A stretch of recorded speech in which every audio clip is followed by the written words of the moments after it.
Paper సంచి తీసుకెళ్తున్నాడు. అటువంటి ఆరోగ్య సూత్రాలు పాటిద్దాము, చక్కగా ఆరోగ్యంగా జీవిద్దాము.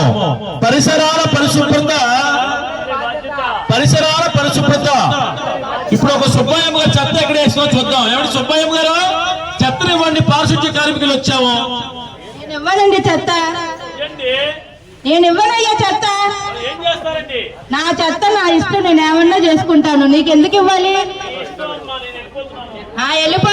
ఆ ఎంకాయం ఇచ్చిందా, ఈ సుబ్బాయం ఇచ్చిందా? నేను ఎందుకు ఇవ్వాలి చెత్త? అమ్మయ్యా ఎవ్వరు లేరు. ఇప్పుడు ఈ చెత్తని తీసుకెళ్లి కాలువలో వేసేస్తా. ఇలా కాలువలో మీరు చెత్త వేశారనుకో నీరు ఆగిపోతుంది. ఆ నీరు ఆగిపోతే దోమలు చేరుతాయి.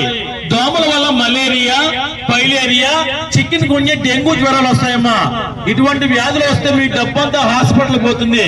కాబట్టి ఇటువంటి పనులు మానవేసి మన పరిసరాలు శుభ్రంగా ఉంచుకుందాం అమ్మా. సుబ్బయ్యమ్మ గారు, అమ్మలారా ఆలోచించ